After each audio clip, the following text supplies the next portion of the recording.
तो चलिए दोस्तों, ग्रुप डी का जो भी मैथमेटिक्स का क्वेश्चन पूछा जा रहा है वो क्वेश्चन हम करेंगे। तो क्वेश्चन में देखिए यहाँ पे लिखा हुआ है ए और बी किसी काम को क्रमशः 12 दिन और 18 दिन में करते हैं। तो ये ए हो गया, ये बी हो गया। ए कितने दिन में कर रहा है? 12 दिन में। और बी कर रहा है 18 दिन में। तो हम टोटल वर्क निकालेंगे। टोटल वर्क निकालने के लिए हमें इसका एलसीएम लेना है। तो ये हो जाएगा 12 और 18 का एलसीएम 36।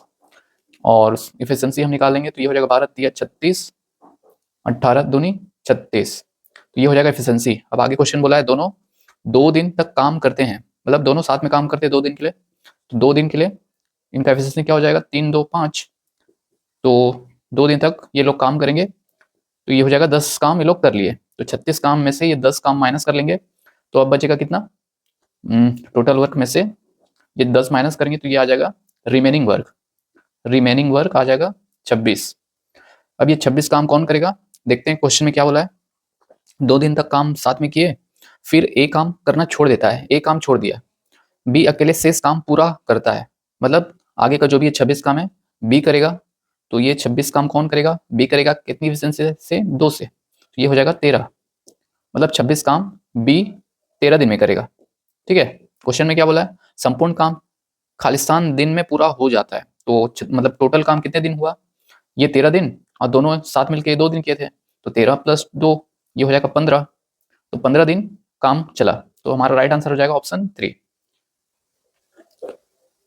तो ये है अगला क्वेश्चन। क्वेश्चन में बोला है दो बैंक ए और बी क्रमशः 3.5% और 6.5% की वार्षिक दर से ऋण देते हैं। तो बैंक ए है, या बैंक बी है, और कितना वार्षिक दर है इनका? ये है 3.5%, ये है 6.5%। उसके बाद क्वेश्चन में बोला है केशव ने प्रत्येक बैंक से 2 लाख की राशि उधार ली। 2 लाख की राशि उधार ली, मतलब ये मूलधन हो गया, ये रेट हो गया था। ये हो जाएगा 2 लाख राशि उधार ली। दोनों बैंक का मतलब एक ही साथ है, मतलब एक ही। ये यहाँ भी बैंक ए में 2000 का ऋण लिया, और यहाँ भी बैंक बी में भी 2000 का ऋण लिया। और केशव द्वारा 2 वर्ष के बाद दोनों बैंकों की भुगतान की गई साधारण ब्याज की राशियों के बीच का धनात्मक अंतर, मतलब 2 समय के लिए लिया, यहाँ पे 2 साल के लिए लिया। और बोला है दोनों का जो साधारण ब्याज मिलेगा उसका अंतर हमें निकालना है। तो कैसे करेंगे? देखिए ट्रिक मैं यहाँ पे आपको बता देता हूँ।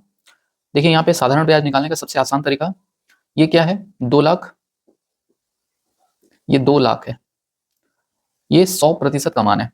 ओके, प्रतिशत नहीं लिखोगे तो भी चलेगा। हमें ब्याज निकालना है, ये कितना आएगा? 3.5% 2 साल के लिए। तो दोनों को गुणा कर देंगे तो ये आ जाएगा 7%। तो 7% इसका ब्याज बन जाएगा ए बैंक का। तो ये 100 से काट लेंगे 0, उसके बाद इसको गुणा कर लेंगे तो ये ब्याज आ जाएगा 7 शून्य शून्य 7 शून्य शून्य 7 शून्य शून्य 7 दूनी 14, 14,000 बैंक ए से ब्याज बनेगा उसका। उसके बाद यहाँ बी का भी वही 2 लाख, ये 100 का मान है, और यहाँ पे गुणा करेंगे 6.5 का 2 से। 2 वर्ष के लिए 6.5% की दर से ब्याज चल रहा है। तो ये हो जाएगा 6 का गुणा 2 और 5.5 है, तो मतलब ये हो जाएगा 6 दूनी 12 13। उसके बाद ये 2 जीरो 2 जीरो कट जाएगा, फिर यहाँ पे ब्याज बन जाएगा इसका 3 जीरो 13 दूनी 26। ये हो जाएगा बैंक ए का ब्याज, बैंक बी का ब्याज ये हो जाएगा। अंतर हमें निकालना है, तो इसका अंतर देखो क्या हो जाएगा? 26,000 माइनस 14,000। ये क्या हो जाएगा? 0 0 0, 6 में 4 गया 2, 2 में से गया 1, 12,000 अंतर आ गया। तो हमारा राइट आंसर हो जाएगा ऑप्शन 3। तो ये है क्वेश्चन नंबर 3। यदि किसी डेटा की माध्यिका उसके बहुलक से 71.24 कम है, मतलब ये माध्यिका हो गया, माध्यिका कितना कम है बहुलक से? बहुलक से 71.24 कम है। उसके बाद क्या बोला है? तो उस डेटा की माध्यिका उसके माध्य से कितना अधिक होगा। यहाँ पे हमें कौन सा फॉर्मूला यूज करना है? मुझे इंग्लिश में याद है, तो मैं आपको इंग्लिश में यहाँ पे लिख के बताऊंगा, उसके बाद इसको हिंदी में बता दूंगा, क्योंकि इंग्लिश में मैं ट्रिक से थोड़ा याद किया हूँ। क्योंकि ई और ई मतलब मीन और मीडियन, MEME आता है, तो दोनों एक साइड आएगा, और मोड जो है MO वो बराबर के इस साइड आएगा, इसलिए मैं इस तरीके से याद किया हूँ। मोड हो जाएगा 3 मीडियन -2 मीन।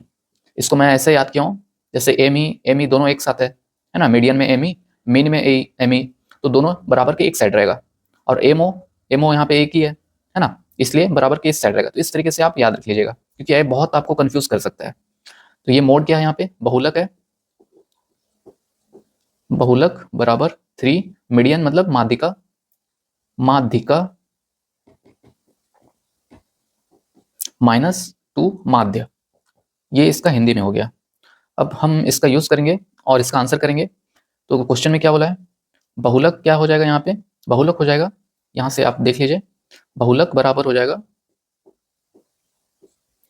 ये इस साइड आ जाएगा, तो ये हो जाएगा माध्यिका धन 71.24। तो इसको हम यहाँ पे ऐसे इसको यहाँ पे लिख लेंगे, तो ये हो जाएगा बहुलक माध्यिका प्लस 71.24 बराबर 3 माध्यिका -2 माध्य। उसके बाद ये हो जाएगा 3 माध्यिका है यहाँ पे है, ये हो जाएगा 3 माध्यिका और 1 माध्यिका घट जाएगा, क्योंकि ये प्लस इस साइड है, बराबर के उस साइड आएगा तो माइनस हो जाएगा, तो यहाँ पे 2 माध्यिका बचेगा। उसके बाद ये 2 माध्य, अब यहाँ से 2 कॉमन निकाल लेंगे, तो इस सॉरी यहाँ पे इसको ही लिख लेते हैं 71.24, तो ये हो जाएगा माध्यिका माइनस माध्य। ये 2 कॉमन निकाल के हम यहाँ पे भाग में ले जाएंगे, तो ये कट जाएगा, 2 एकम 2, 2 तिया 6, 2 दूनी 4, सॉरी दोस्तों 2 तिया आएगा, है ना, 2 तिया। उसके बाद यहाँ पे 1 बचेगा, तो 2 पंचे, फिर दशमलव 1 बचेगा, फिर 2 छक्के, फिर यहाँ 4 बचा, 2 दूनी, तो आप देख सकते हैं 35.62 आया, 35.62, ये क्या आया, माध्यिका माइनस माध्य। अब क्वेश्चन में क्या बोला है, क्वेश्चन में बोला है माध्यिका उसके माध्य से कितना अधिक है ना, माध्यिका माध्य से कितना अधिक है, तो माध्य को हम इस साइड लाएंगे, तो ये हो जाएगा 35.62, ये हो जाएगा प्लस माध्य, ये आ जाएगा माध्यिका। अब इतना लिखने का जरूरत भी नहीं है, आप यहाँ पे डायरेक्ट देख सकते हैं 35.62 ऑप्शन 4 का आ रहा है, बट यहाँ पे मैं आपको समझाने के लिए सब लिख रहा हूँ। तो यहाँ पे आप देख सकते हैं माध्यिका जो माध्य से इतना ज्यादा है 35.62, तो हमारा राइट आंसर हो जाएगा ऑप्शन 4।